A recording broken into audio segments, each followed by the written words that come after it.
This podcast contains discussions of child abuse, sexual repression and sexual abuse, suicide, racism, misogyny, PTSD and PTSD symptoms, and spiritual oppression and abuse, including guilt, shame, and fear. In most episodes, we will be mentioning some of these concepts in a general way without any graphic detail. If any of these topics or other triggering topics will be mentioned in great detail, we will let you know at the beginning of each individual episode, as well as in the show notes for that episode. Rolling river of time, you've healed me in too many days. No regrets, no confusion, there'll be no pollution. I'm so thankful I've decided to change my ways. Welcome back to the Leaving Eden podcast. My name is Gavri'el Hakohen, and I am so happy to be here with all of you today, and I'm happy to be here with my co-host today. How you doing? I'm doing good. I'm Sadie Carpenter, and it's been a minute since I got to introduce myself at the top of the show. I think we've had some Right. big topics. Yeah, we've had some that were so big that we just kind of jumped in.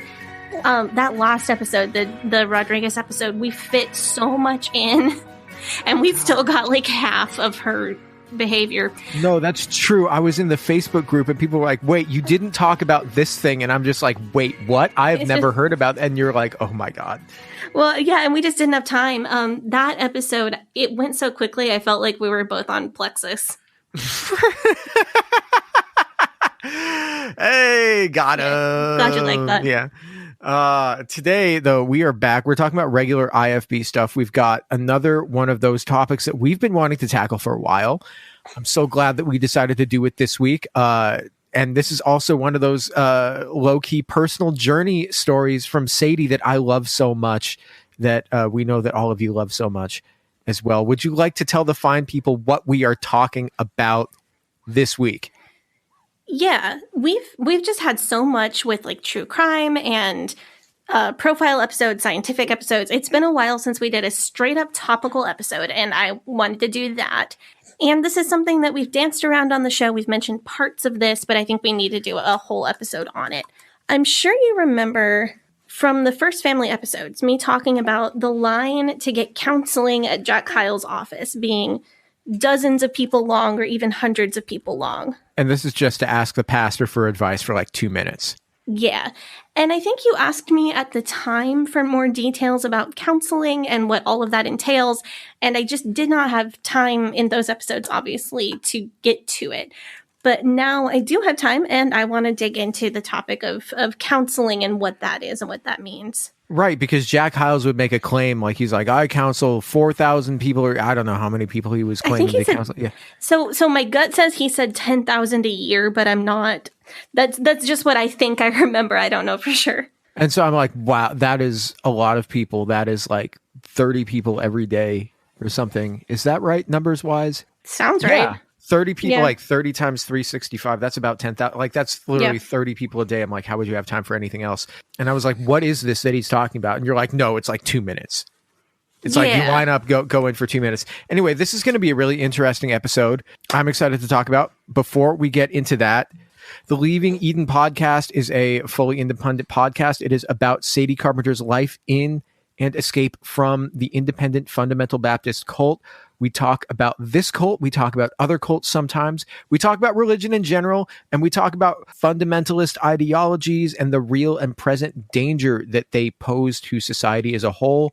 And we seek to promote freedom of mind, freedom of thought, and freedom of religion. So if you like our show, if you are a fan of our show, you can do a couple things. You can join our Facebook group, which is called Eden Exodus. The Facebook group has been super fun the past couple of days. Yeah, do we want to tell people what we're doing in there? Yeah. Okay, so on the end of the Rodriguez episode, I was talking about, where do we draw the line on when it's appropriate to snark on children who happen to be children of famous fundamentalists? And my conclusion on the whole thing is let's just snark on people who want to be snarked on. I'll post a bunch of old pictures of myself back in my Fundy days, and y'all go ham. Just make fun of me because I am consenting to this. And, I'm already out, and this isn't, this is maybe a little bit healthier than snarking on people who are currently children who don't have a choice. And little did we know that literally everybody just started being like, these are the old pictures of me. Look at this culotte I'm wearing. I didn't know what a culotte was. I had to Google it. Man. Yeah. I think I still have a pair, and I'm going to pull them out. Great Halloween costume. Dress up as a Fundy. Get you. I mean, I'm going to make you wear them. Because you can wear like a 30 waist, right? 32. Okay. Yeah, I think they're elastic waist, but I think I was I would have been like around a 28 to 29 waist when I was a teenager and wore these. Tight on me. They're elastic. They'll fit you. I just think it would be the funny thing. Anyway, everybody is posting their old Fundy pictures for each other to make fun of. And then people are somewhat making fun of them, but most people are just like, oh, you were really cute. I'm glad you got out. Yeah, that's like it. We thought it was going to be like snarky, but it turned out it's just like really positive, really fun. Because our listeners are just really sweet and nice people. So that has just been the biggest party in the Facebook group, and it's been really fun. So you can go into the group, join it, facebook.com/groups/Eden Exodus. Oh, there's also a picture of me at like 18 on there posing with a Disney princess looking insanely uncomfortable. Right. So that was fun. Because you didn't know you were bi yet. No, I had no idea. And I was just like, this is weird. This is strange. I don't understand why this is weird and strange. Oh God, she's trying to put her arm around my shoulders for this picture. And I'm like just freaking out. Yeah, you're just like there, just like standing very straight. I have no idea why I'm freaking out. I want to say thank you to everybody who has joined our Patreon.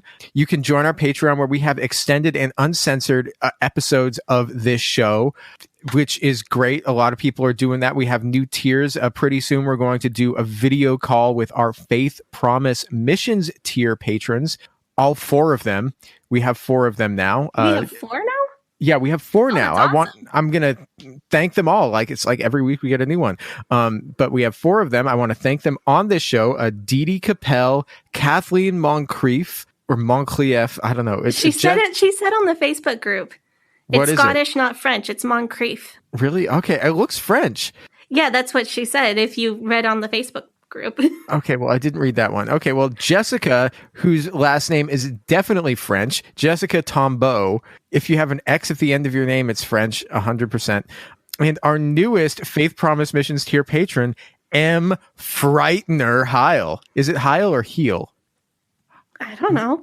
Either way, it's a great name. Thank your parents for that one. I would like to invite you to join the band that Sadie and Jonathan and I have now. We need a bass player or a drummer. I would absolutely love to introduce.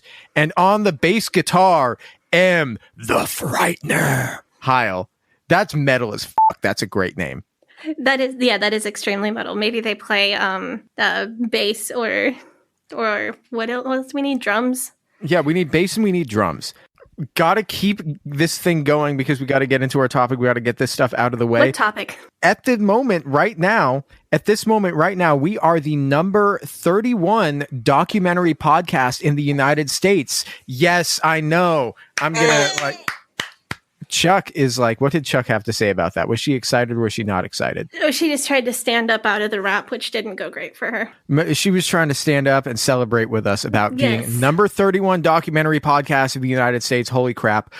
We would love to be top 25. So if you guys want to help us do that, make sure you recommend our podcast to your friends, your family, your coworkers, people you hate. We don't care as long as they listen to our show.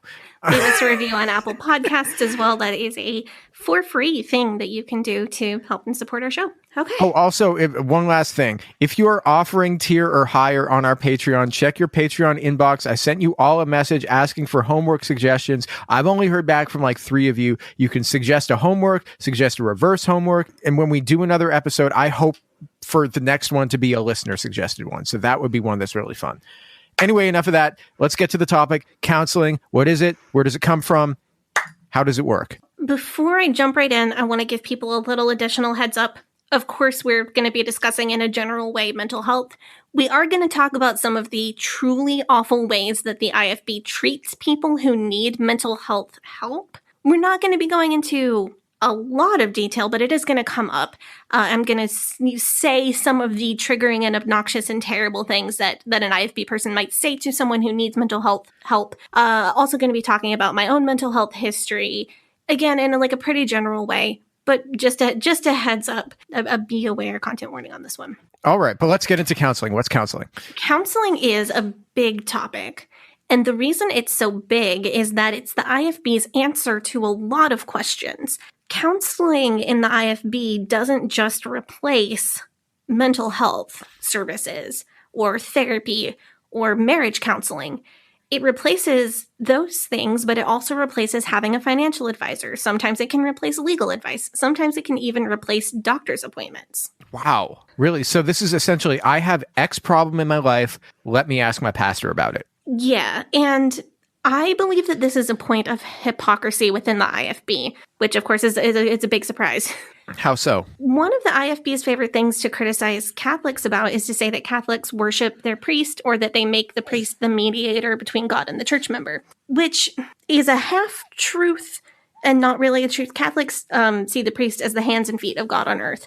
Not that he becomes a god, which is what the IFB is alleging, but that he is a spokesperson of God. God is using a priest in physical form to do spiritual work. That's kind of nitpicky, but the IFB will get all up in that about how I don't need a mediator between me and God. I stand before God individually. But then their answer to every question in life is to go ask their pastor. The idea is that the pastor, because of his God-given position of authority, has special wisdom from God. So if you ask a question, the pastor is more qualified to answer it than a medical professional or a lawyer or someone else who has a professional career in the topic of your question because of the authority that the pastor is given by God. So with regards to counseling, is there this idea that the Bible contains the solution to every problem you could have, and the pastor is the one who knows the Bible best. So by asking him what to do will automatically get you the most biblical answer? Or is it not always the pastor who you go to? I don't know.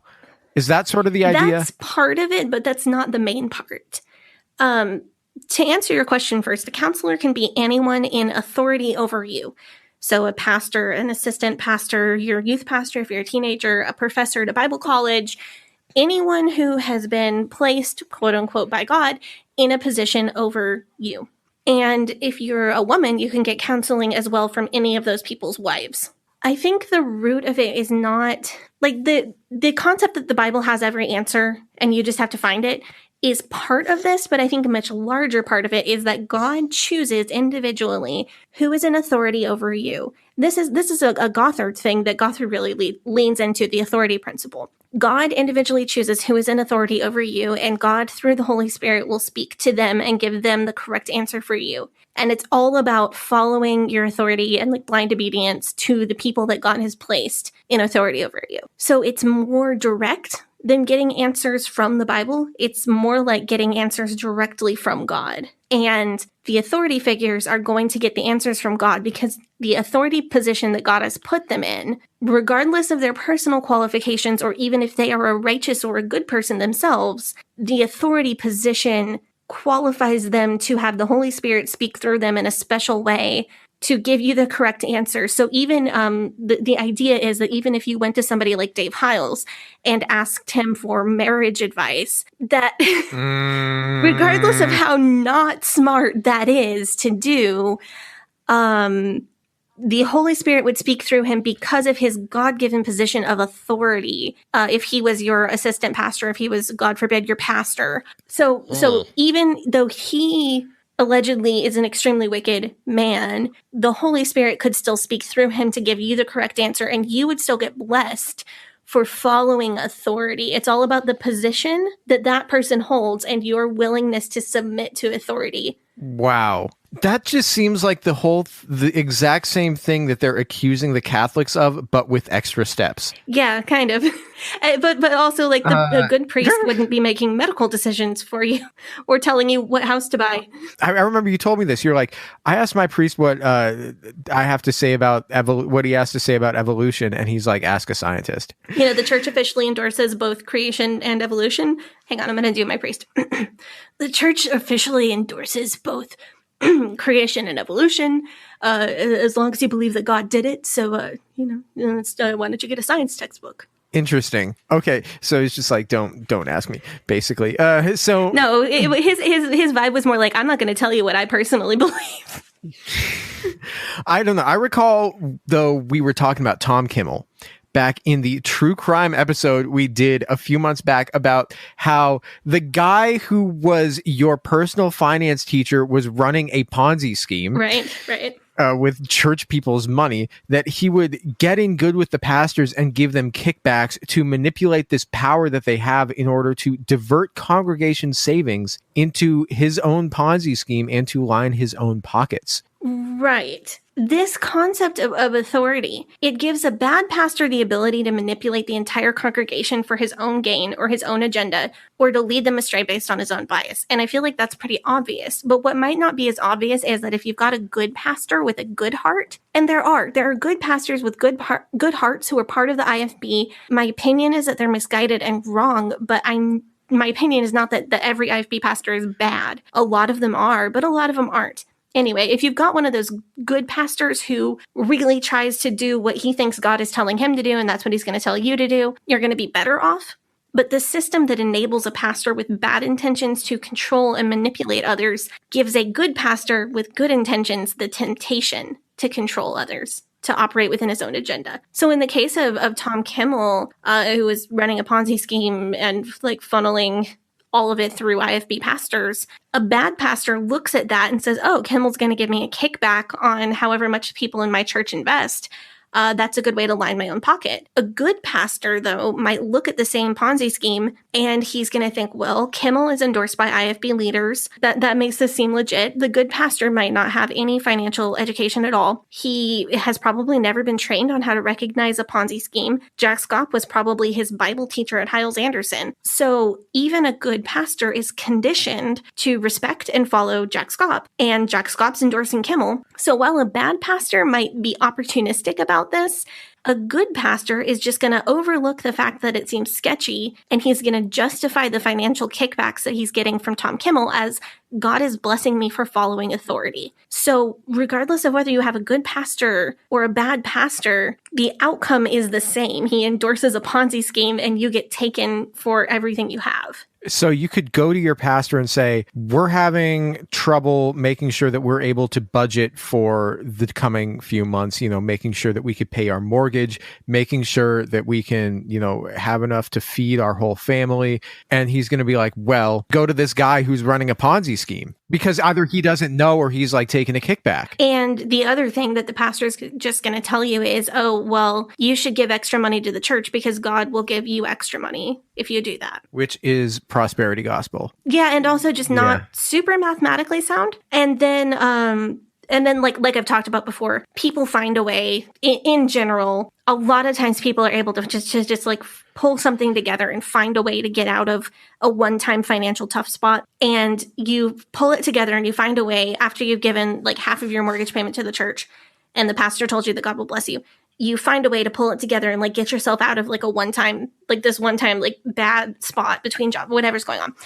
And then you say that God did it for you. And then you're like more. And then the next time you're in financial trouble, you're like, oh yeah, last time I gave half my mortgage payment to the church and it totally worked. So these things all kind of like run together in like a cycle of brainwashing. And I wanted to dig into that cycle a little bit because the idea of giving the pastor authority in everything is one of my largest problems with the IFB. So instead of trying to tell you how it works, I wanted to show you how it can corrupt even a pastor who isn't necessarily starting out as self-serving.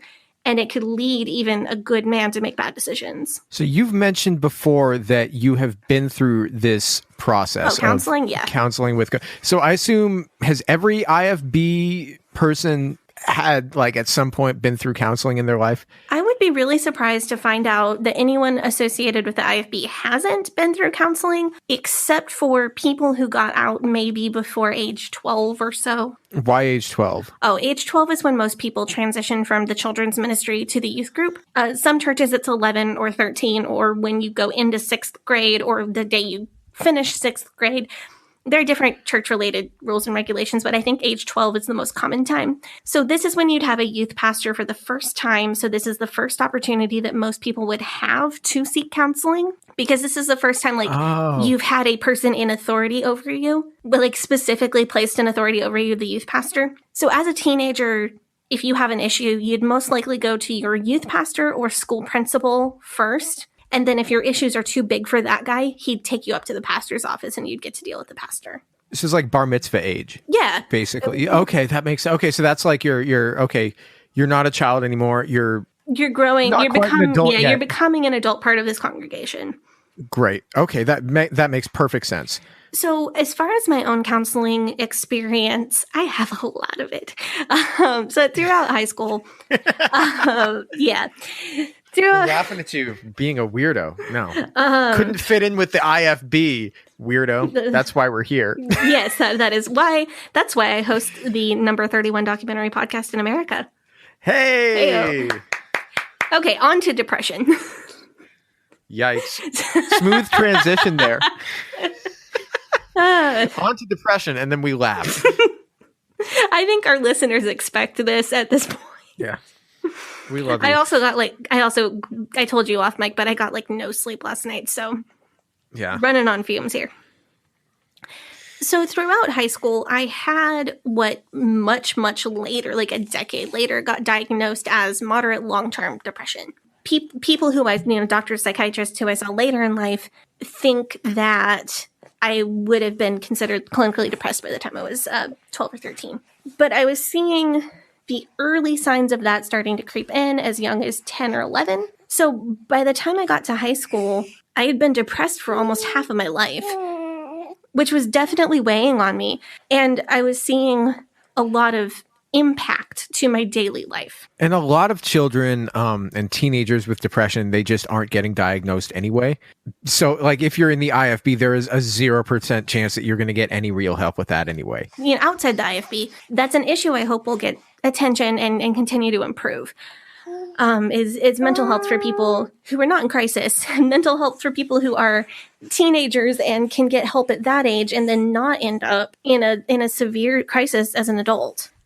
Treating something before it's an emergency is always a great idea. I definitely wasn't diagnosed until my 20s, but at a very young age, I was having symptoms of depression and anxiety, and I was just really having a tough time. So since my dad was my pastor, I didn't want to go talk to my dad, obviously. I don't think your dad was your PCP growing up. No. That would be weird. That would be also a violation of medical ethics. Right, exactly. So since my dad was my pastor, I ended up in my youth pastor's office and in the assistant pastor's office and talking to their wives just constantly. I mean, I was in people's offices for counseling or some trouble that I was having, like once to twice a week at least. Oh, man. I want to take a quick sidebar here to bring something up. Because when we were planning this episode, and, we've been talking about doing this for a while, I wanted to say, okay, I want to focus on what is the IFB's position on mental health. That would be a great episode to do. And Sadie, your response was, that's literally impossible to fill an episode with that. Do you want to tell everyone why it would be impossible to fill an episode with that? Yeah, because here's the IFB's entire view on mental health. Are you ready? Yes, I'm ready. Number 1, it's a spiritual problem. Number 2, it doesn't exist. That's it. That would have been the whole episode.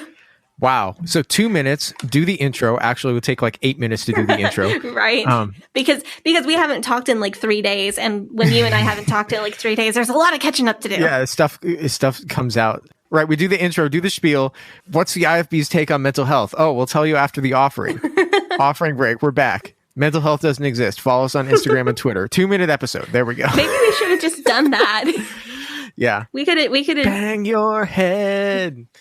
Dang, dang, dang. We could have just done that and then substituted that song instead of our outro music, and that would have been it. Mental health will drive you mad. Also the devil. No, that whole episode, it could have been a flowchart posted on our Instagram. From the people who brought you meetings that should have been emails, we now bring you podcast episodes that could have been flowcharts. Well, apparently other people like the sound of our voices almost as much as we do. So I guess we'll just soldier on with this episode. But really, the IFB has 2 answers to any mental health question. If you say, I'm depressed, the IFB says, number 1, you're not depressed because depression isn't real. Or, number 2, you're depressed because Satan is making you depressed and you're letting him do it. Or you might be demon possessed. Who knows? That's victim blaming. Yeah. So if you say, I'm feeling like I have to do certain things and I feel like I can't control them, or I'm hearing voices that are telling me to do things, the IFB says, that's not real. It's all in your head. If you can't mentally shut those things down, then you're demon possessed. That's kind of how it used to be, though. Yeah. Like, say you were schizophrenic or bipolar or like OCD 500 years ago. They would just say, oh, you're demon possessed, and then they'd burn you with the stake or something. Yeah. Or back in the day when doctors thought that women are susceptible to hysteria, but the key difference is that the IFB won't treat mental health problems by giving you a vibrator and a bunch of cocaine, sadly. We should bring that back. Okay, yes, but also... Mindy St. Clair, baby. Mindy St. Clair. No. We should talk about how the IFB does treat mental illness. I feel like this is like a joke-heavy episode because there's heavy stuff in it, too. Yeah, well, we have to do that. You can't talk about like depression and not make jokes. Yeah. Otherwise, I couldn't bear doing this show, honestly. Right. And that's like how our friendship has always been, too. Yeah. So, counseling. Let's talk about what actually happens when you go into someone's office for counseling. So, you've made an appointment with your pastor, or you've waited in a counseling line. If you're in there about a hard and fast question, like, should I buy this house? You're going to get a straightforward answer. If you have a good pastor, you're going to get questions like, can you afford it? Have you set a budget? Here's some things that you should consider. If you have one of those manipulative pastors, it's going to be, well, that house that you're thinking about buying is 5 minutes further from church. Is this going to affect your attendance? This mortgage is higher. Are you still going to be able to pay tithe every month? Yikes. Yeah. Wow. So how long do these meetings usually go? If it's about a quick question like that, it could be 2 minutes to 10 minutes. Like, what would happen to somebody if they bought a house and they didn't ask their pastor for... See, that depends on the church. In some churches, you don't really have to ask your pastor, or you might just ask your pastor to say a general prayer over you, like a blessing prayer for looking for a new house, that God would give you a good deal and that God would help you find the right place, which is fine. Fine. If that makes you feel good, more power to you. But if your pastor is manipulative and you bought a house without telling him, then you could he's going to preach a sermon from the pulpit, and he's not going to give your name, but he's going to talk about, well, some people in this church think that they can just go off and do whatever they want without consulting God. And let me just tell you that if you don't consult with the man of God before you do something in your life, then you're a sinner. And everybody hears that, and everybody knows who they're talking about. And then all of a sudden the Smith kids aren't allowed to play with your kids, and your kids are crying because their best friends aren't allowed to talk to them anymore. And it just spirals from there. But this is, you know what this reminds me of? This reminds me of you ever have that situation where where your landlord finds out that you got a raise? Ooh. And they're like, well, now you can pay more rent. Rent just went up $200. Surprise. You're like, great. In that situation, if you have a landlord who's trying to be an ethical person, that wouldn't happen. No. Or you'd get a $5 rent increase. But if you have a landlord who's like, I'm going to squeeze everything out of this person that I possibly can, then you're going to you got a $200 raise, and all of a sudden you got a $175 rent increase. So it's like that. The situation sets pastors up to have every opportunity to be manipulative. And that doesn't mean that all of them are, but I think that all of them are tempted to. We know that power is incredibly addictive. We know that power is attractive and tempting. And I don't see any reason to put fallible human men in that kind of power position when it's not really doing anyone any good.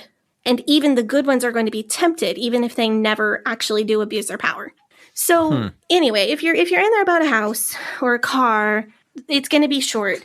If it's for something more complicated, like if you have a rebellious child that you're dragging into the pastor's office, or if you have a mental health type concern, that could go on. You'd be asked to make an appointment like during the week or before a church service on a Wednesday night or something, because that kind of thing can go on for hours and hours. And I should probably clarify, I've never personally known of a man in the IFB going to see the pastor for any kind of straight up anxiety, depression, mental health stuff. I know out here in the real world that men going to therapy is stigmatized, and I don't want to erase this as a cultural problem, but in the IFB, men just don't have mental health issues. That is exclusively a female thing. So say you're feeling depression or anxiety and you need to go in there. Who's going to be there? It's going to be you, pastor's wife. Yeah. If so, we're gonna go from the perspective of being woman, or somebody that the IFB would automatically gender as woman, because one, that's my experience, and two, like I said, I don't really think men do this very often at all. So most pastors won't have a woman in the office with the door closed because of the rules of being alone with the opposite gender.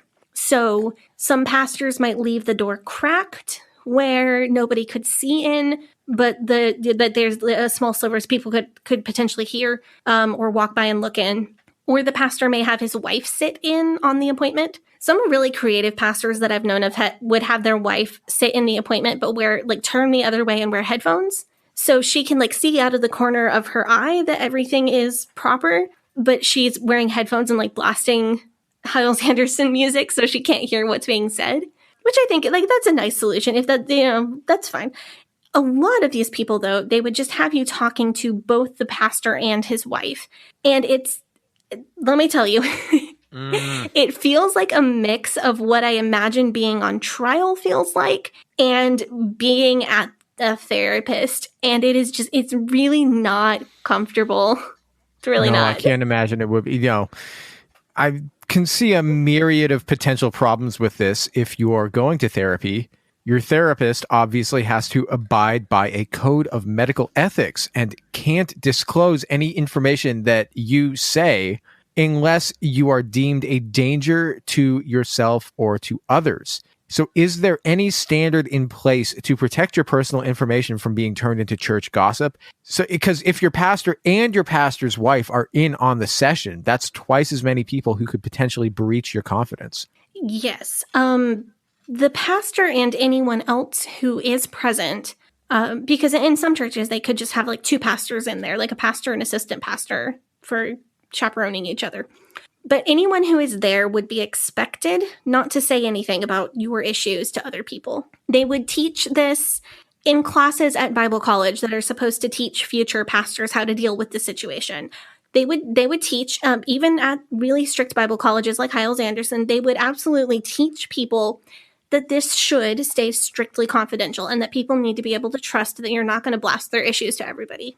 However, because there's no oversight of individual pastors at independent Baptist churches, there's no governing board and there's no guarantee that this will actually happen. So you could have the pastor, I don't think most pastors would say from the pulpit what your counseling issues were, although I've heard of this happening. I think that would be really unusual. I don't think that most pastors would gossip to other church members at all. But you might have the pastor bring your issues to the entire church staff to tell them to keep an eye on you. You could have the pastor bringing up your issues in the guise of a prayer request. It shouldn't happen, and they do teach pastors not to do that, but pastors go and do it anyway. So that's not great. So this is just so that's what I'm saying. The pastor has way too much authority over your individual life decisions and has no oversight. So if you're having issues, everything is so. And this is the thing. I'm not ever saying that every IFB pastor is personally abusive. I grew up in a pastor's home. I know my father. I love my father, and he was a wonderful pastor, and he did an amazing job, and he really loved people. But this system is a perfect system for somebody who is abusive to just thrive and be able to do anything. So it's not individuals I have problem with. It's the system. Sorry, I just had to get that out.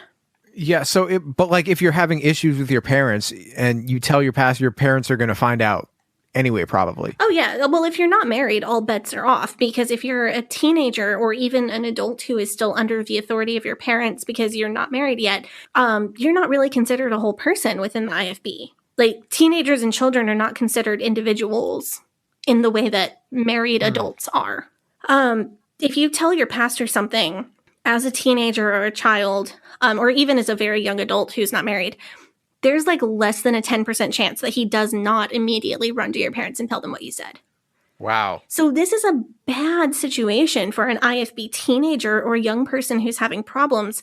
The same goes for married women. If you're a married woman and you tell a pastor something, it's almost certainly going to end up back with your husband. And I don't think I even need to explain how this is just an ideal scenario for abusive parents and abusive husbands.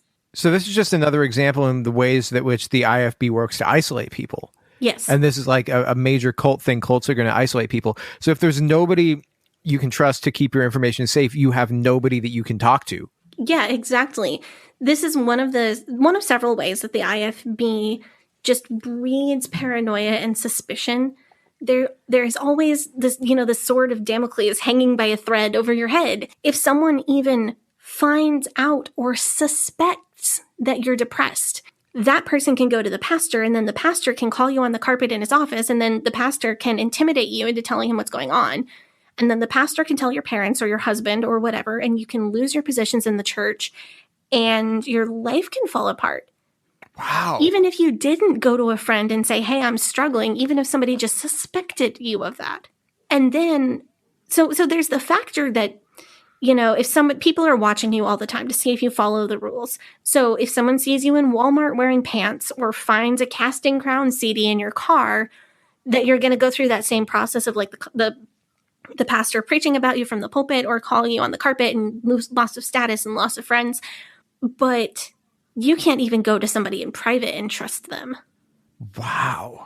If you're a teenager, yikes. Yeah. So I don't know if I could possibly overstate the paranoia that you get from living in a group like that. So if you're a teenager, your pastor can just suggest that your parents ship you off to whatever terrible, fundy, troubled teens home he's in good with. The pastor literally has the power to make or break your life. Not all of them, not every IFB pastor abuses that power, but the ones that do can absolutely destroy your life. So what this leads to is very paranoid people. And this is one reason, in my opinion, that such a high percentage of ex-IFB people tend to have anxiety disorders and PTSD. Just constantly thinking everybody's watching you. Mm-hmm. So I think we spoke in a much earlier episode about a time when you were grieving the loss of a grandparent and people told you, go to God with your problems. Is that basically the alternative to going to the pastor? Or, it's either go to God with your problems or, go to counseling with your pastor who will tell your parents or tell everyone that everything that you said, or possibly like use this as an opportunity to like exact some thing from you that you don't want to give him. Yeah, the options are pretty much pray about it and read your Bible. And if you're already doing that and you just can't cope with whatever you've got going on, then you go to your pastor or authority figure. And then your pastor is going to read you more Bible verses, maybe recommend memorizing a certain passage or chapter, maybe give you a religious book to read. And he's going to tell you that you're depressed because you aren't working hard enough for God. Or you're depressed because you have unconfessed sin in your life. Or you're depressed because the devil is attacking you, which is a good thing, but it's your fault if you can't fight the devil off hard enough. I watched a documentary on Scientology, and this really reminds me of that. Yeah, for sure. Oh, yeah. Like, they're just like... I got through part of the Leah Remini. I don't know if that was the one you watched. I got through part of it, and then I had to kind of take a break because it was very similar. Yeah. We're going to talk about Scientology eventually. Mm-hmm. I don't know when we're going to do that. We'll do that eventually. But can we talk about your personal experiences in counseling? Yeah. So you started in what, high school? Mm-hmm. I was in a lot of counseling in high school, and at times people that I went to for counseling tried to help me kind of work through issues I was having. I got in a really bad fight with some friends from school one time. So our principal called us in, and that was actually pretty constructive. He used the Gordon Ramsay technique. So when Gordon Ramsay like lets everybody get out all the problems that they have with everybody else who works in their restaurant.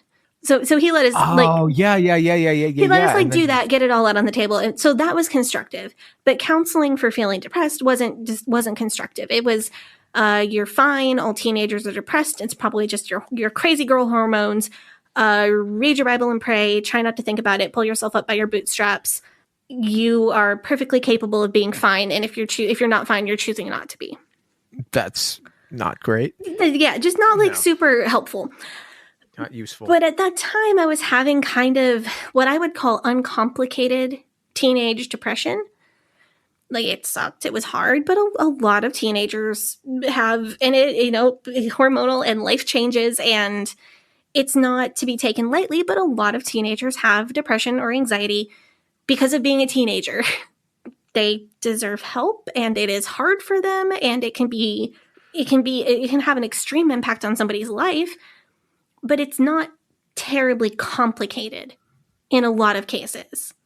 The answers that I got didn't help me, but they were minimally harmful. It's not helpful or comforting to be told you're fine by the same people that are telling you that you're sinning by locking eyes with the boy across the room. Yes, I did have someone, not my school principal, but somebody else, tell me that I was being distracting and flirting and too bold because I looked at a boy. And that was somebody else who was telling me I was fine and it was all going to be okay. But that's not the worst thing that can happen certainly not the worst thing that can happen to a teenager. It wasn't great, but this is not the worst. And so this is best case scenario, the exactly, counseling. Yes. Yeah, for this type of problem, at least, because the thing with your friends, that's kind of what a principal is supposed to do. They're just supposed to be okay, what's going on here? Yes, but it was called counseling because it was the IFB. For actual mental health, this is the best case scenario where it's just kind of useless, but it doesn't really make anything worse. Yeah, and this was, some of this did stick with me long term because of the concept that my depression and my anxiety were my fault. That's not a good thing to internalize, and that's something I'm still working on. But compare my story to the story that Dinah told us about when she was accused of being possessed with a gay demon. Yes. Okay, think about that experience compared to mine. People get shipped off to roll-off homes. People get beaten. People get exorcisms. People get physically tortured in counseling sometimes. So for the IFB, what happened to me is mild. It's pretty much the best case scenario. What's not the best case scenario is something else that happened when I went to a counselor with really serious issues at Hyles-Anderson. I went to Hyles-Anderson, and I had been, I had had depression probably for a year, undiagnosed depression probably for years at that point. And I've alluded before to some of the issues I had at Hyles-Anderson. Some of them I do details in a public forum, some of them I don't. And the reason for that, if you were ever wondering, it's because I don't want to involve people's stories who haven't consented to their story being told. I'll tell the parts that are my story, but I don't want to tell somebody else's story unless they say it's okay. But I've alluded to some of the major issues that I had at Hyles-Anderson. So you've talked about the toll that SCOP's arrest and trial and conviction had on you, and your mental health during, I think the 2012-2013 school year. So these underlying issues coming to a front, is that starting before the SCOP arrest or after? Or is it kind of all concurrent? I think it's all kind of concurrent because my issues at Hyles-Anderson, I went there depressed. You just thought this is how it is. Yeah. And so almost a year before the arrest, I was already not in a great place. And then things just got worse after the SCOP scandal broke and he went to jail. I think a lot of people can identify with a time in their lives. And if it hasn't ever happened to you, it will. They're just seasons of our lives, to use the Christianese word. There are just times when it seems like it's one bad thing after another. And some of them are more serious and some of them are less serious. I think most people have gone through a time like that, where it's just everything is falling apart from the tiny things to the huge things. So some of the things that had happened to me were pretty ordinary, just tough things that could have happened to anybody. And it was just my time to go through something bad. And some of the things that I went through at that time were unique to the IFB, but it all kind of just came down on me, just thing after thing after thing after thing. And the other factor is that I was totally unprepared. I had no life experience. I did not know how to handle anything, much less this. So some of the stuff that was going on, I was away from home for the first time, which was difficult.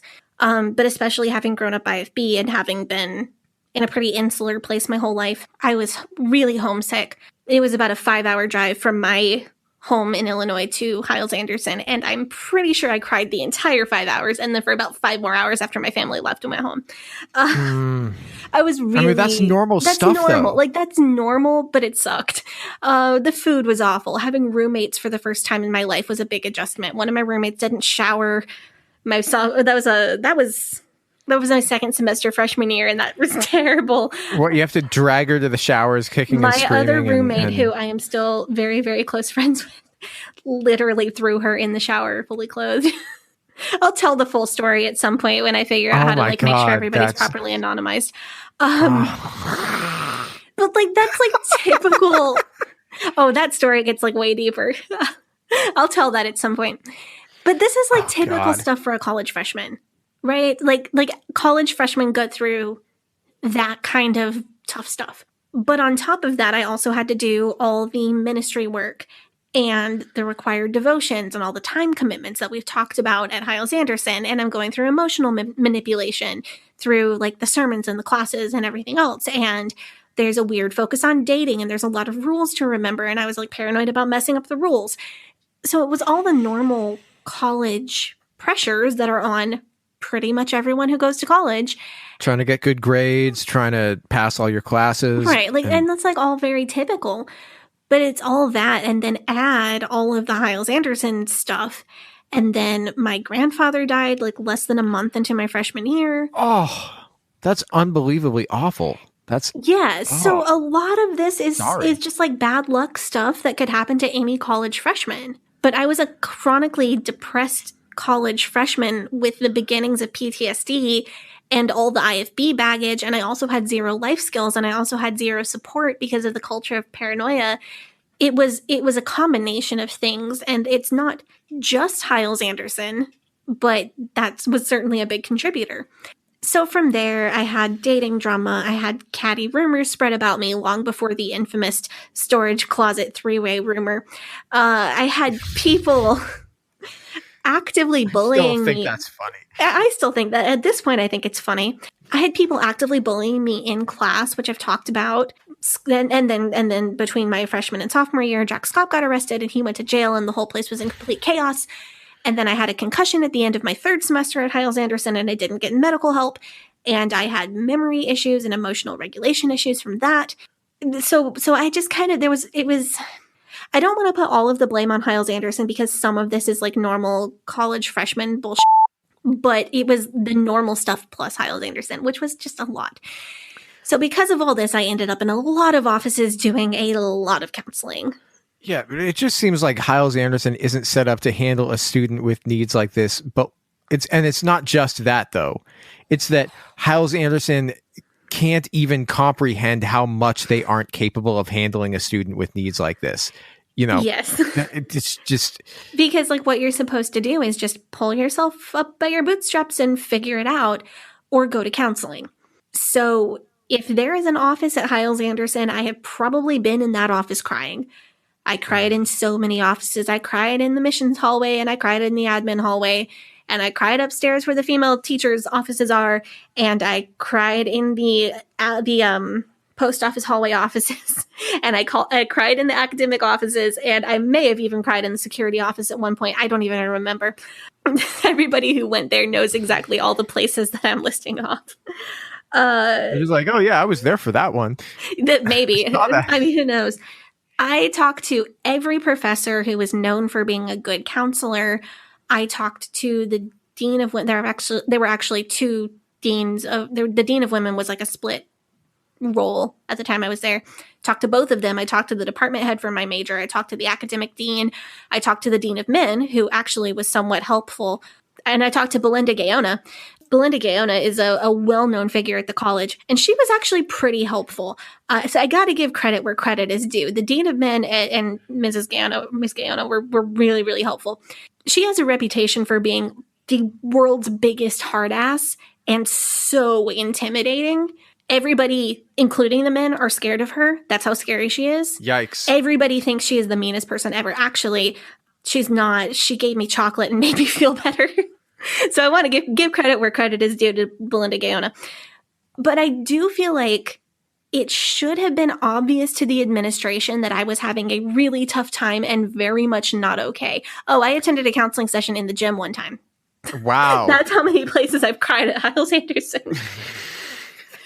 But like, I feel like I'm listing all of this because I feel like there should have been like the administration should have known that like I was not doing good. But these are the people who think that, through God, all things are possible, right? But to them, this doesn't mean God gives you the tools to be successful or God will provide you with opportunities and you have to be open to them. This means through this church, we are capable of doing everything and will never be in over our heads in any situation ever because God has blessed us. Right. There's a difference there. And all I was getting from most of these people that I was seeking help from was along the lines of, I don't know, read your Bible more. You're fine. Stop being a dramatic woman. You're letting your emotions control you, and you need to not let your emotions control you. And all of these answers were just making me really hate myself because it's like, why can't I control these emotions? If everybody is telling me that I should be able to just get myself under control, bring my body into subjection, why can't I? Towards the end, after I had been through the breakup with Noah that I've talked about and the fallout from that and rumors, I was being threatened by a fellow student. And if you knew me at the time, if you think you know the situation, you do not know the situation. I am putting my foot down. We are going to have no speculation or witch hunting on this. We are not. But unless you're one of like the two people I've told. But I was in danger and I was suicidal. I was harming myself and I was seriously thinking about trying to end my life. And so you're going to counseling and you're telling them this. And they're saying, never mind that. Let's take a look at your dating options right now. Your stock is plummeting. Your reputation's in the toilet. Everybody thinks that what's this business I hear about you with this three-way in the closet? Like, you need to do something about that or, you won't find a godly husband at all. Never mind all this. Like, don't worry about that. So, like, not quite that bad, but, like, almost. Wow, really? Yes. So the answer that I was getting was you're letting your emotions control you and you're just not self-disciplined enough. That's a foolish thing to say and you need to fix it. Wow. So I finally went to the staff member who was supposed to be one of the best at counseling. He gave me a book by Jack Scopp, who had months earlier been sentenced to 10 years in prison. For sex trafficking of a minor. For sex trafficking of a minor who was 2 years younger than me. Mm-hmm. Yeah. Wow. You think that they'd be like, maybe we shouldn't. Maybe there's a better book. Bad call on that one. No, but so what was the book about? So the book is called Healing for the Inner Hurts. There are probably a few of our listeners who have read it. If you want to look it up, the title Healing for the Inner Hurts, it's similar in style to Dating with a Purpose. Creepily, it's Jack Scopp making a lot of unqualified assumptions about mental health with a focus on teenage girls. Yeah. We all know that Jack Scopp loves to focus on those teenage girls, and that's why he's in jail. That's the problem, yeah. Yeah. You know, it would be a fun episode idea, though. So I know that we've got listeners to our show who are mental health professionals. If we got one of them to come on the show and to review Jack Scopp's book, Ooh. About mental health. Yeah. Or would reading that book again take you back there and trigger your PTSD? I think I'd be fine. I think I would really love doing that episode. I'm going to bring this back towards the end of our episode here. I have a lot of triggers. I do. But most of them have been like worked through and processed and reprocessed so many times that they don't have a lot of power over me. So if I get triggered, it's going to be a splinter, not a bullet wound, if that makes sense. Yeah. There are very, very few things that there are things that still get me, but there are few things that still get me badly enough that I can't shake it off and be okay in 5 minutes. So if you are a mental health professional, please email us at leavingedenpod@gmail.com. We will set something up. I'll see if I can pick up a few copies on eBay or find a PDF or something. Yeah, just as long as we're not giving any money to Hiles Publications. No, I've learned that I can often find stuff on eBay for like $2 and then nothing's going to Scott or anything, and I don't want to buy him ramen noodles in prison. So this counselor. So back to this. You're suicidal. They give you this book. They gave me this book. This by a pedophile. Gave me a book by a pedophile and some Bible verses to memorize. So college staff knew that I was actively harming myself, and they knew that I was actively suicidal, like making plans. Yikes. Suicidal. Wow. And they did nothing but like tell me to keep seeing this counselor who gave me the book by the pedophile. The college staff knew that there were direct threats to my safety from another student. I know 100% sure that the college staff knew this because that person told a college official that they were going to hurt me in front of me, and they did absolutely nothing about it. Yeah. So I want to bring up right now, I think it's a good time to bring up mandatory reporting laws, because there are several professions that if somebody tells you that they are a danger to themselves or others, then they are legally required to report it to authorities. And so you brought up not just that you were considering suicide, but that you were making plans, but that you were explicitly being threatened with violence by another student who made those threats in front of you and a staff member. Mm-hmm. And so were the people who were privy to this information, were any of them mandatory reporters? So there is at least one person that I know of who both knew. I know for sure that they knew, and I know for sure that they were a mandatory reporter. I think that there were several more people.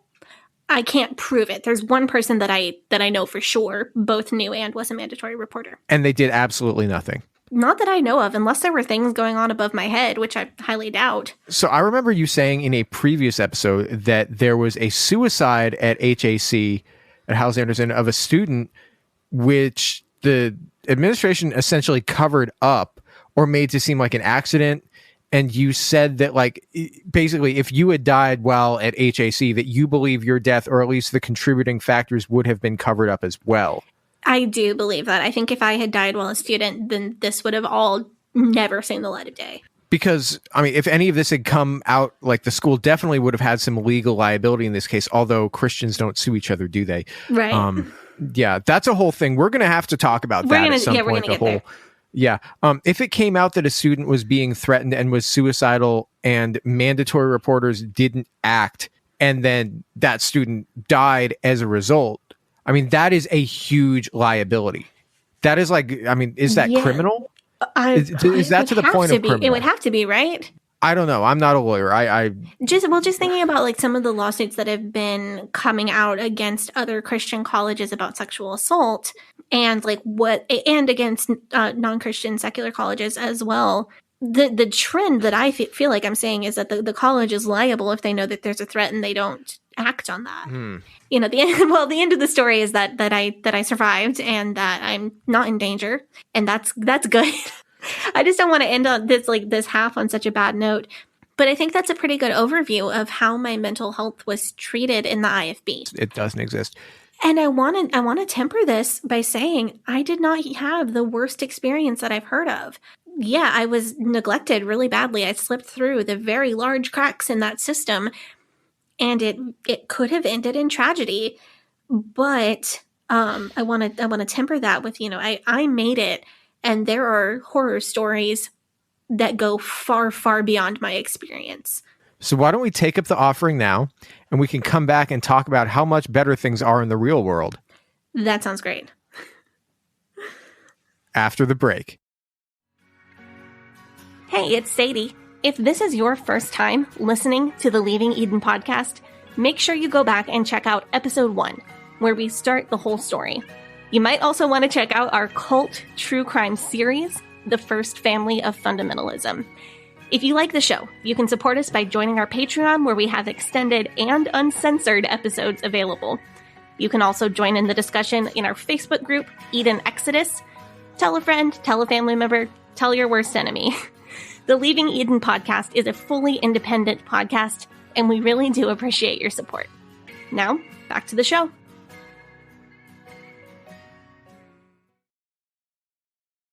All right. So now that we've gotten all this out there, I want to turn a corner and talk about therapy. Therapy. Oh, yeah. Yay. Everybody needs it. Everybody wants it. Not everybody wants it. So that leads me to my first point. Yeah. I want to say off the top that I understand that not every single person is helped by traditional talk therapy. I'm a big believer in it personally.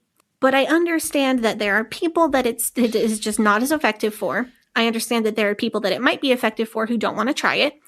And I understand that therapy is not accessible to everyone for both financial reasons and for other reasons. If you stick with us for a few minutes, I'm going to offer some alternative tools for people who can't access therapy for any of those reasons or any other reason. Therapy is very expensive, too expensive. Yeah. Money. Like a lot of times it's too expensive for people to take time to engage in it unless they're like 100% sure that it will work. Or like, you're like, okay, well, I'll try it for a few sessions, but that's all that I have money for. But like it takes more than just like a few sessions for a lot of people to see results. Yeah. That's like, I'm going to go to the gym for a week. It doesn't work. I mean, it doesn't work the same for everybody, at least. Well, like going to the gym. There are different reasons that you might want to be. That's a great analogy, Sadie. Good job. It is a great analogy. Take care of your mind, take care of your body. They're both aspects of your health, and they both take time. Working out at the gym is a great way to get healthier or get thinner or get muscles for a lot of people, and it works for almost everybody, but it's not the ideal thing for everybody. And also, you can't go for like a week and expect to get the results that you're going to want. No, but one thing that I have found out is that as my physical health has improved from exercising frequently, my mental health has also improved. And as my mental health has improved, my physical health has also improved. So those two things, mind, body, they are one and the same. Take care of yourself out there. So you're right, though. Therapy is extremely expensive, depending on what area you live in and what insurance you have, so on. I think that people who are proponents of therapy like to sweep that under the rug a good bit. I don't want to participate in that. Also, if you have to work full-time or more than full-time and you can't find a therapist who works when you don't work, how are you going to access therapy? And if you have trauma that makes talk therapy difficult for you, if you have medical issues that make it hard for you to physically go to a therapist and you can't connect with someone online, there are tons of reasons that this is that people either can't access therapy or that it's not ideal for them the way that it currently functions and is set up. Therapy is one of those things. I think there's a huge generational gap about. You know what I'm saying? Yeah, because like I've experienced this attitude from some people, boomers, who will use going to therapy like as a bit of a bar. They'll be like, "Oh, you need therapy," like like that. And then as like it's like an insult. Or like they're like, "Oh, I heard that person's seeing someone." Like a salacious secret. Like did you watch The Sopranos? No. Oh, well, I keep meaning to. Part of the premise of the show is that Tony Soprano, mob boss, career criminal, and just general unsavory human, is going to therapy for the first time. And that is a through line for a lot of the story. So that's very fun. You might actually like that. Yeah, I keep wanting to watch that. One of the issues with it is that the mob finds out that he's going and they're like, oh no, are they going to kill him? Or are they going to kill his doctor over that? They're afraid that he's like sharing secrets. Yeah. Yeah, and I hope that this perception of therapy is like something salacious and like, oh, there's something wrong with you. I hope that continues to change over time for sure. Literally so this is one of the first conversations that we ever had, like ever. Probably like the second or third conversation that we ever had. We were just like talking. I said, my favorite songwriter is Leonard Cohen. You're like, oh man, my therapist recommended the Leonard Cohen song Anthem. I'm like, that's correct. I moved across the country from that therapist, so we don't see each other anymore, but I made her a piece of artwork with some of the lyrics to Anthem when I moved away as like a goodbye gift. That's a great song. It's one of my favorites, but that's like kind of the millennial attitude is like, oh, everyone's got one. Or if you don't have one, it's because you're broke. I was thinking, for people who haven't been to therapy, can we maybe chat a little bit about what an appointment looks like? Sure. I feel like there might be listeners who, especially those who did come out of the IFB or other high pressure groups, there might be listeners who would like to pursue therapy or keep thinking like, I would like to try that. I might enjoy doing that, but they don't really know how to get the ball rolling. Also, we can talk about like how you made that decision to go in there, because there's a lot of people, you know, they're like, I'm still, because we have a lot of listeners who are in various stages of deconstruction. For sure. So I'm not an expert about this by any means, not claiming to be, but I have had a lot of therapy, and I thought I could maybe offer some words of general advice that like, this is what I would say to a friend if I had a friend who was thinking about starting therapy, because all of our listeners are my friends, and this might help people kind of just get a start off in the right direction. Okay, please do. Please go forward with this. So one of the biggest questions I had before I went to therapy, and what people ask me, is what is this appointment going to be like? And that sounds kind of basic, but think about if you've come from the IFB world, or if you've literally never been to therapy, you don't know what to expect, and that can be scary. You're wondering if you're going to have to lie down on a leather couch and be shown ink blots and asked, and how does that make you feel? By a man with a pipe. Yes. And a tweed jacket with leather elbows. I want the jacket like that. I feel like I would look so good in a jacket like that. So your first therapist appointment, what that's going to be like is you're going to meet this person, and they're going to ask you, depending on what you're there for, they're going to ask you to like tell your life story. You can be general or give more specifics, and they might ask you to clarify things or give more detail. For me, my life story takes a lot more than one session. What episode are we on? Number 70, what? 76. Yeah. But it might, we got 100 coming up. 76, the number of freedom. Yeah, true. 76. Cool. They want an idea of like the major events that have shaped your life and the reasons that you're seeking therapy, and like what are the things that are affecting your life? What is it that you're dealing with that you need help dealing with? It also depends on like what you want to get out of it. You know what I'm saying? You ever go in, you're just like, hey, my brain broke, please fix. You know? Right. If you're there like, brain broke, please fix. They're going to ask you about, like, whoa, okay, what do you mean by brain broke? And how does this affect you day to day? And what would a good outcome if your brain wasn't broken? What would be different in your life? I don't know. Can't you like hit it with like a scanner and then it'd be like, this is like wrong. the computer that they use at the car dealership? Yeah. They plug in and it just like comes up as whatever it is.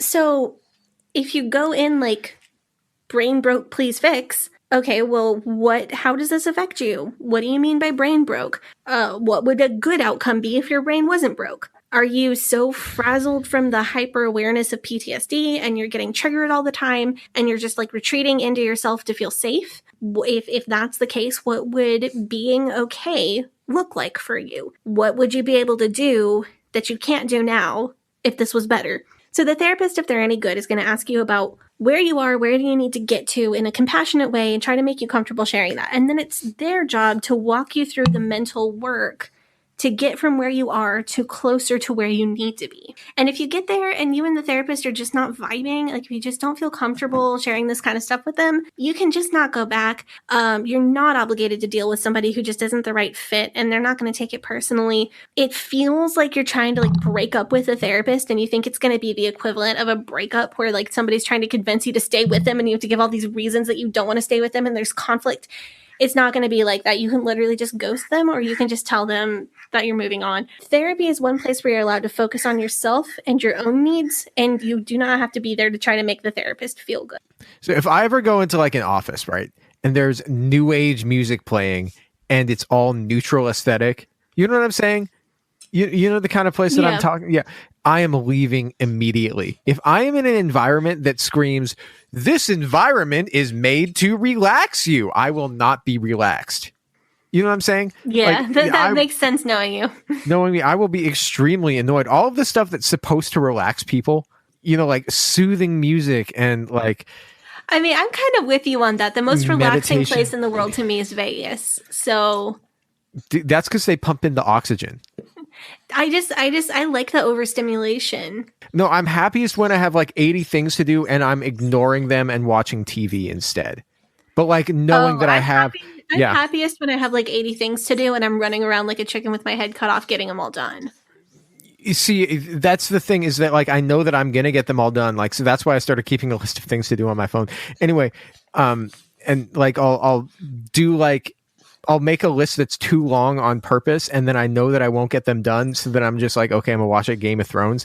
But anyway, I'll make a list that's too long on purpose so that I can push myself harder than I should to get it all done and then feel good about myself. Yeah. No, that's totally fair. I'll totally tell you, healthy, right? Yeah. Yeah. Well, no, like, but if all the things that are like supposed to relax, you know, if my therapist is too nice to me, it's not going to work. You know what I'm saying? If I need somebody compassionate, but who can call me on my bullshit and not in like a soft and gentle way. You know what I'm saying? If I get somebody who's just like, yeah, because like if you text me and you're having a problem and I say something nice to you, it doesn't seem to do anything. No, and then I like give you the brutal honesty and then you're like, yes, thank you. There we go. Yeah. No, you got to cut to the chase. That makes sense. Yeah. See, I need somebody who's going to make me do what I say I'm going to do.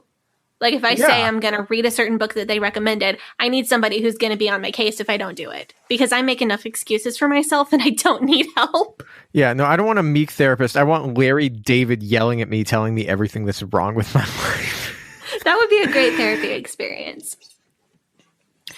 So people also ask me what therapy has done for me, or like what are the benefits, because people tend to think that therapy is just like, you get to talk about the stuff that happened to you that you hated, and then like that's supposed to somehow make you feel better. I think what it's done for me is it's allowed me to process and contextualize my experiences. So it's not just like chaos in my brain with all these negative memories and like memories that I don't know how I feel about just bombarding me all the time. It's more like my brain is now neatly filed and everything is on shelves and there's more peace and order up there. The way that I describe PTSD is like, well, if you have PTSD that you're not dealing with, it's like there's just stuff all over the floor in your brain and you trip over it and you get triggered because like there's just triggers everywhere. And when you've dealt with it and kind of worked on yourself, it's like, oh, everything's on shelves. And sometimes things are still going to fall off the shelves and you might have to go clean up that mess and put things in order again. But there's a general sense of order and context. I suppose there's going to be like some that specialize in different things anyway, like PTSD. Or like, you know, say you've been in a cult, there's going to be somebody who's like, oh, I know all about that. I've never been to a cult deconstruction specialist, although I've worked through a lot of that stuff with different therapists. I want to talk about I know that there are cult deconstruction therapists. I think there might be one in our Facebook group who has themselves been in a cult and like is now become a therapist for other people, but I'm not 100% sure on that. Wow. I do want to talk about like what deconstruction in therapy looks like. If you're trying to do deconstruction work through therapy, it's going to be a lot of questions like what parts of this do you still believe and why do you believe this? And are there any parts of this that you believe but you'd rather not believe it anymore? What do you want to keep and what do you want to let go of? If you've been in a cult or if you've been in a highly abusive environment outside of a cult, you might work with a therapist on forgiveness. I know it's helped me a lot with working through why other people treated me the way that they did. But personally, one of the biggest things that I needed to realize is that I think when you come out of a cult, you can think like either you can have very black and white thinking. So you're either thinking people have treated me badly because they're terrible and everybody's terrible and I can't trust anybody. Or you might think people have treated me badly because they're misguided, but nobody ever meant to hurt me, and so I'm obligated to forgive them. I needed to be able to realize that that's a spectrum. Some people are mean and awful because they're mean and awful, and that's just how they are. And then other people do mean and awful things because they are wrongfully convinced that it's for the best. And therapy has let me kind of work through why I think people have done things that they've done, and that's helped me to let a lot of things go. If I'm the kind of person, if somebody hurt me, I will walk around with like, why did they hurt me forever? But if I can either categorize that into because they're mean and there's probably someone out there who hurt them and they decided to channel that into hurting others instead of growing up and dealing with it. Or if I can categorize it into because they didn't know any better. They didn't know they were hurting me. It's helpful for me and I can close the book on it and feel better. So that's something that your therapist might be able to help with if you've been hurt by other people. One of the things that our listeners have said to us in messages, emails, comments, all that is they find a lot of validation. And these are a lot of people who are ex, cult members or whatever, is they find validation in just hearing somebody's aghast reaction about the things that have happened to them. Because that's one of the reasons. Yeah, I think maybe that's one of the appeals of our show. I don't know. It's something that I think if you go into therapy with some deep trauma, they will say to you, that thing that happened to you was not normal. And you need to hear that thing was not normal. Like you just act like you're like, oh, it's whatever. They're like, no, let's talk about that. That wasn't, you understand what happened to you, right? Like, yeah, one of the most powerful moments in my whole deconstruction, I was just getting into therapy. I told my therapist a story, and this is one that I'm not going to tell on the podcast, but you know this story. It's the spoon story. Oh. And my therapist actually started crying while I was crying, telling the story. No, you told me that story. I was so mad, dude. I'm not one for fights or violence, but I was like, I will fight this motherfucker. Like, yeah, let me at him, And okay, and 6 years later ish, was when I told you that story. Yeah. And I was falling over laughing, and you were turning like funny colors. You were so mad.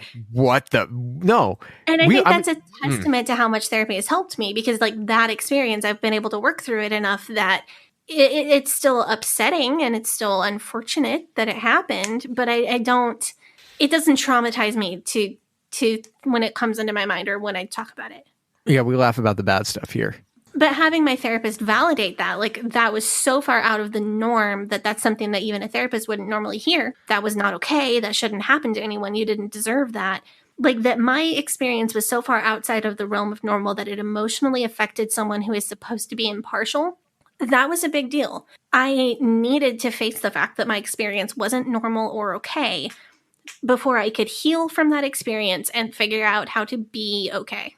Cults in particular, often depersonalize their members. So if you leave, you may feel like you have no identity outside the cult, or you may feel that you were lied to about who you were and what your purpose was. So another thing that you might find in deconstruction therapy is a therapist helping you work through that and giving you tools for self-actualization, which is a big thing. So you could go into your appointment literally just like, it has become clear to me that I have no personality. How do I get a personality? Yeah. A therapist can give you tools for making friends, tools for building a personality, presenting yourself in a way that feels like you. Yeah. So as a cult survivor, and this is something that our listeners may identify with, how exactly do you address PTSD? How much of it is just like, okay, this is a trigger, that's a trigger. How much of it is like tying them with particular experiences, and how much of it is just like mitigating those things as well? I think the process of how you deal with PTSD is going to be different for each person. I find that some people do better with dealing with stuff so that they can move on.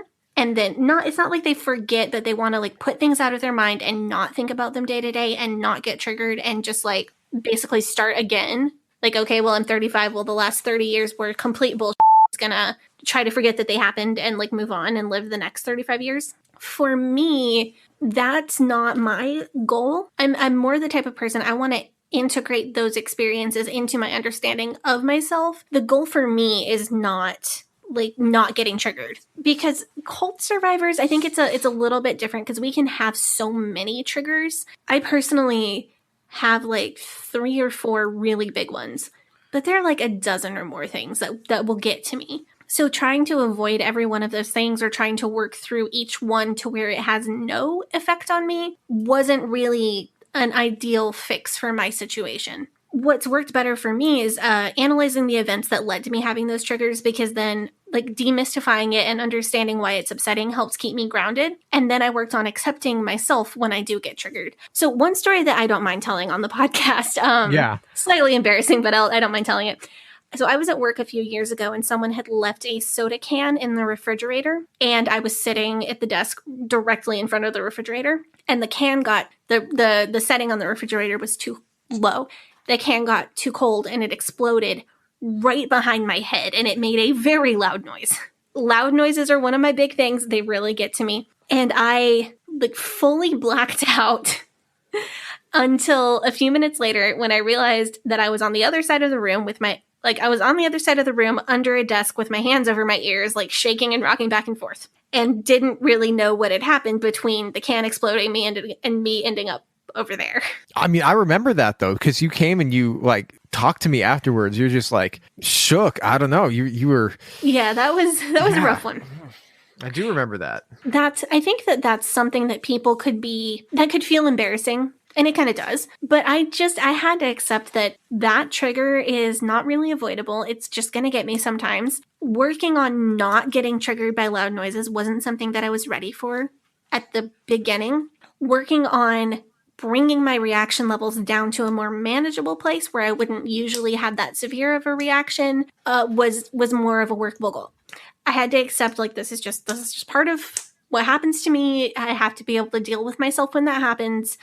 Because, you just can't prevent ever hearing a loud noise in your life. And I needed the tools to explain to my coworkers in the office what happened. Like, okay, I'm okay. I got to go take a walk. I'll be back in 10 minutes and I'll be all right. Therapy also gave me the skills to be okay in 10 minutes instead of taking hours or days to come down from something like that. And how to give a basic explanation of, hey, this is what happened without oversharing.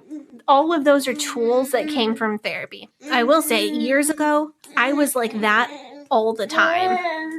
There were just like so many triggers everywhere, and I was in a state of hypervigilance where things like that would happen to me weekly or twice a week. So therapy has helped me to reduce that and moderate that and cope with triggers where usually I'm able to cope with them really well. Something like ending up under a desk because a soda can exploded happens to me like once a year or a couple times a year, which is a much better, great improvement. I want to give people like a reason. I want to give people a reasonable idea of what therapy is able to do. It's not magically made all of my triggers go away, but it's made them much more manageable. And it's helped me contextualize my story and my experiences so that I have a better understanding of what is a reasonable goal for me. So you got out of the IFB 2013, 2015, sometime around there-ish. It was a process. I mean, you said, you were absolutely a mess. So like, when did you decide that it's like, okay, I need to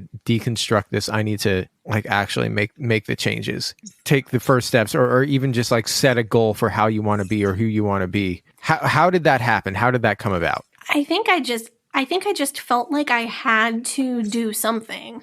Like I've said, my mental health was a mess. I didn't know what I believed. I had basically no life skills or experience. And I don't think I considered what my options were. It was kind of just figure it out.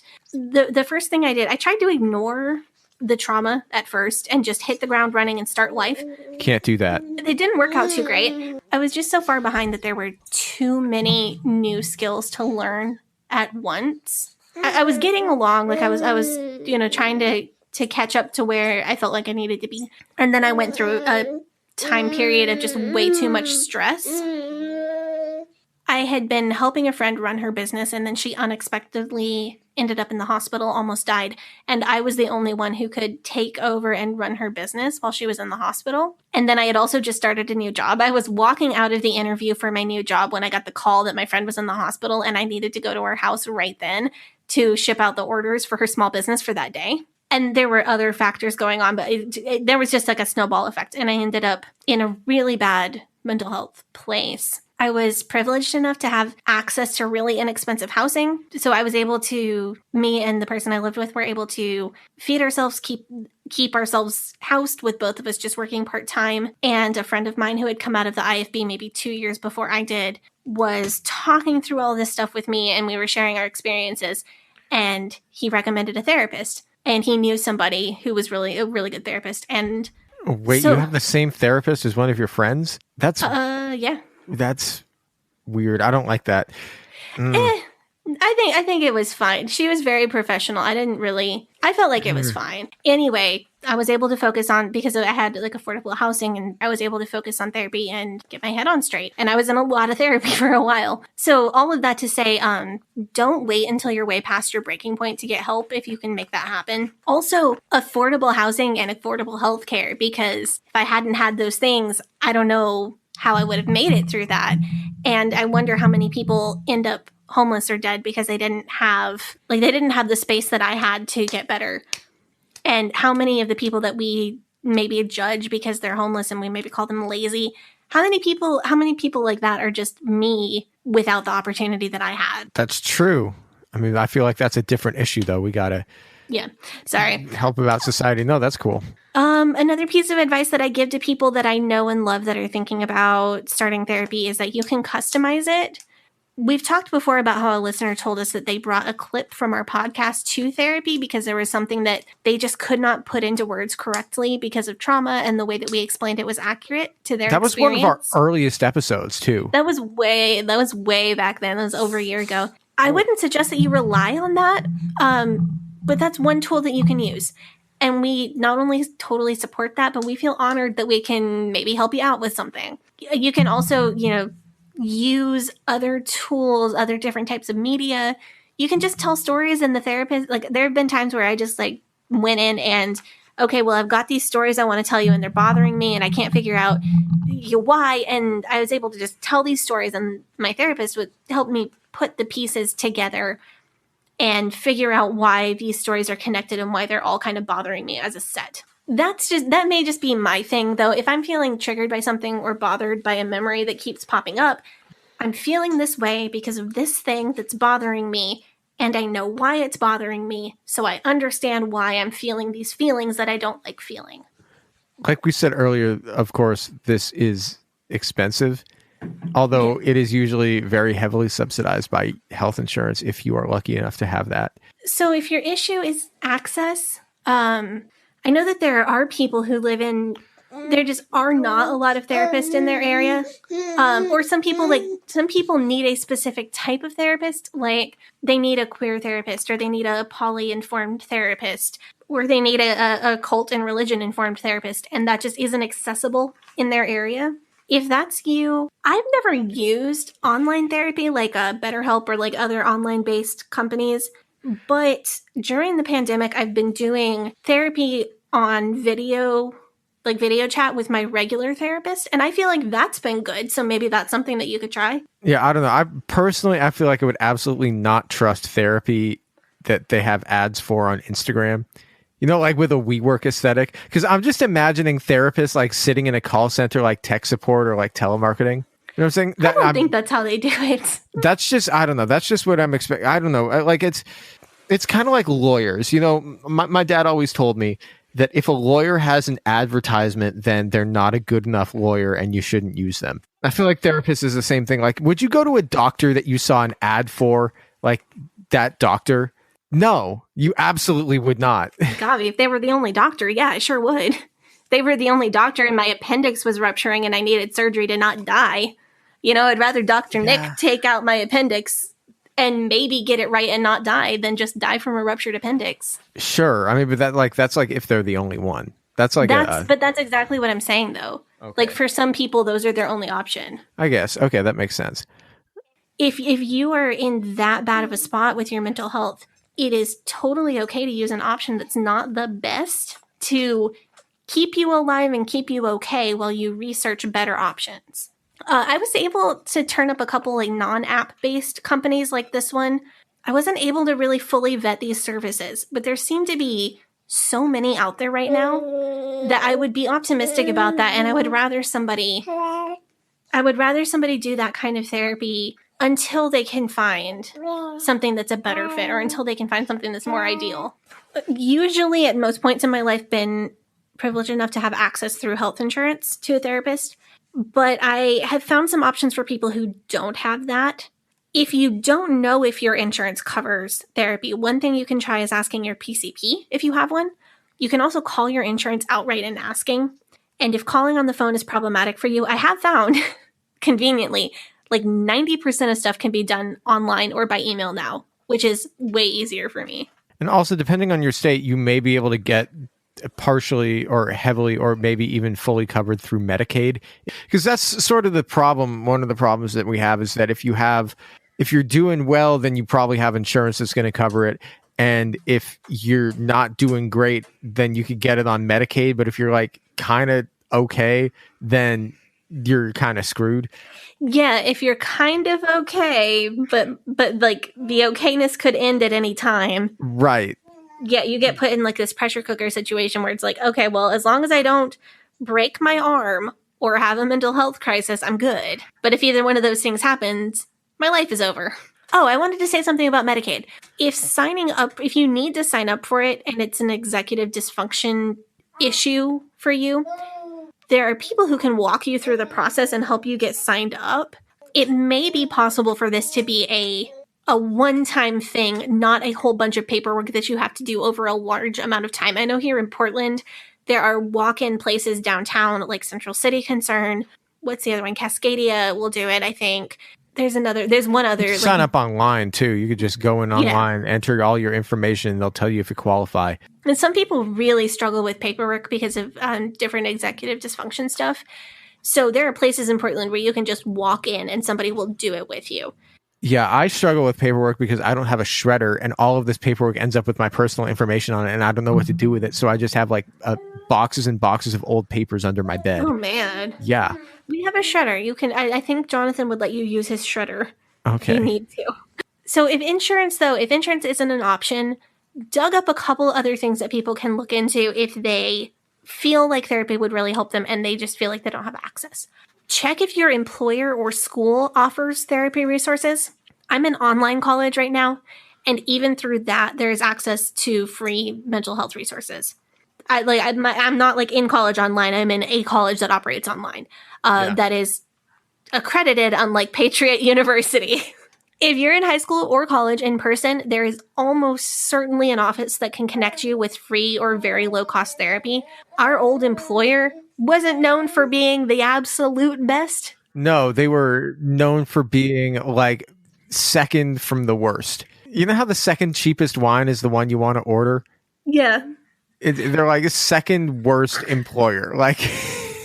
Yeah, but did you know that even they had free therapy resources through the company website? It is amazing. Even if you think your job's not going to have it, they very well might. Because they might be legally required to have it, and they'll like do it begrudgingly. I think it's also ironic because that company was absolutely run by the type of person who would be like, "Oh, you're in therapy," like, you know Yes. what I'm saying? No, you know who I'm talking about. No, that guy. I had another friend who apparently was told him that she was on a SNAP benefits, and he was like appalled. Is this a person with like the Botox and the plugs, or is this the other guy? This is the guy with the Botox and the plugs. Oh, yeah, that makes more sense. Okay. Anyway, even if you think that your workplace there's no way they're going to have this, you should still look into it because they still may be able to give you free or very low cost therapy through your work. If you live in a college town, there may be graduate students who are earning a master's degree in a therapy related field who need to see people and do sessions as coursework for their degrees. And those programs can often have like a sliding scale payment option and be really inexpensive. Just to give you an example, Portland State University is here in Portland.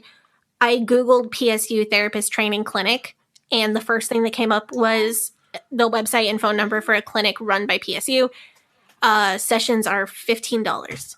Wait, so you can go in and get like somebody who's in training though? Somebody who is currently doing a master's degree, not a bachelor's, and who is reporting to somebody who has the full certification. If you go into a session like that and you are in serious crisis and need immediate help, they can go get their professor or whoever it is that they're reporting to. Yeah. Or they can ask them for help. Another option, if you go to a church that's not IFB, say you've gotten out and you go to a Southern Baptist, non-denominational, whatever, you can ask your pastor. At this point, I have seen too much. I would never recommend seeing a pastor for mental health issues ever. Not trying to tell you what to do. I know some pastors who I do trust as human beings and are good people. I would never recommend that you see them for anything mental health related. And those people that I'm referencing would say the same thing as well. But if you do really trust your pastor, maybe they can connect you to a therapist. Maybe there's a therapist who attends your church and they could refer you to a colleague who could do sessions at a price that you can handle. I mean, it's just like how most lawyers, you know, if they're like a high price lawyer, they'll also be doing like pro bono work. Yes, exactly like that. All that being said, there may be some reason that you just can't get to traditional therapy or it just does not work for you right now. I think people like me who have been helped by therapy a lot, we tend to treat other people like if they're not in therapy, they're not serious about their mental health. We treat it like it's the only way to get better. And I just don't want to fall into that trap. I made an objectively extremely funny joke about Brene Brown in the last episode. It was objectively extremely funny. That was a great joke. It was a great joke. Somebody finally commented on the Facebook page to say it was a good joke. And I was like, oh, thank goodness somebody got it. But really, her books have helped a lot of people. You could look up books like hers that are commonly recommended by therapists, read some back covers, and see if there's one you think would appeal to you. There are YouTube channels where therapists talk. There are tons of TikTok videos that are therapy related. That is free. There aren't even ads. It's not going to have the same effect as a personalized therapy session, but if you find a style of videos that really appeals to you, there's no reason that it can't have a good effect on you. Meditation and journaling have really helped me as well. From people that I know, people who have been traumatized, I think 99% of us need to vent. There is a legitimate group of people who do not want to talk about it, and that is fine and okay, but I think a lot of us need to tell someone all of the terrible details. We need to express what happened and get it out. For a lot of us, if we don't express that trauma, it is eventually going to come out in a destructive way, one way or another. If talking to a therapist isn't an option or just isn't a good option for you, writing it down or telling a friend, if you have someone who's consented to do that interaction with you, that can help you get it all off your chest. And if there's a style of meditation that works for you that can help you work through it, that's something that you can do if, for whatever reason, therapy is not a good option for you. Mm-hmm. Of course, I have to shout out our friends over at Vashti Initiative. They do not provide therapy, but they have peer mentorship groups. If you're a cult survivor or an abuse survivor, you can be matched with a mentor through them who is not a therapist, but has been through things that are similar to you and may be able to suggest more resources and more help that I wouldn't even know about. I know that some of our listeners volunteer with them, which is fantastic. Yeah.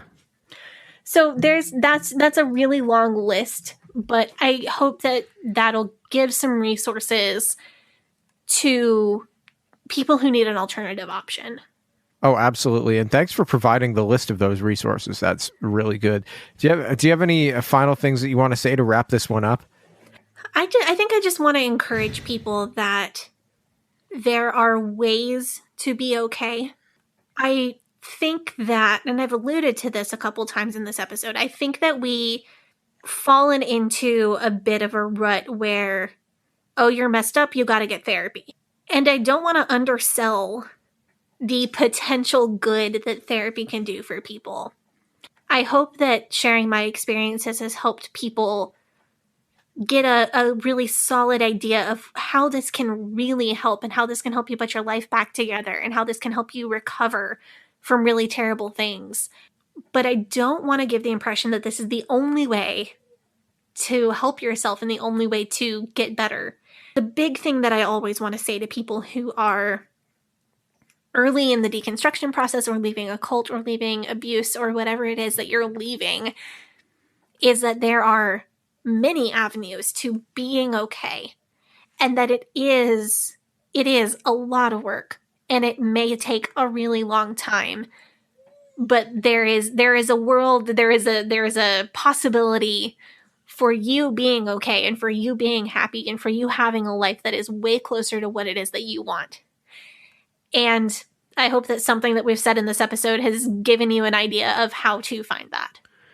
Yeah, I'm definitely with it. And I feel like mental health, you know, you hear people talk about it as like the hot button issue of you know what I'm saying? People are like, we need to talk about mental health. And then they don't say anything about it, but it's just like, we need to talk about it. And then like, okay, what do you want to say about it? What I need to say about it is that we need to talk about it. But I think nobody really wants to be vulnerable with that. And I don't mind doing that. So I try to do my part. Right. Because it's not fair to expect everybody just to have all their stuff out in the open.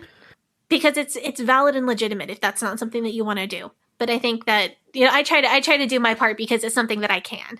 No, that's fair. I think that also one thing that I want to say is that if you have issues with this whole thing where, you know, say you were in the situation where you are afraid of therapy because it's too similar to the weird counseling thing that was like kind of like therapy, but also like a police interrogation, like Sadie said, there are options out there for you.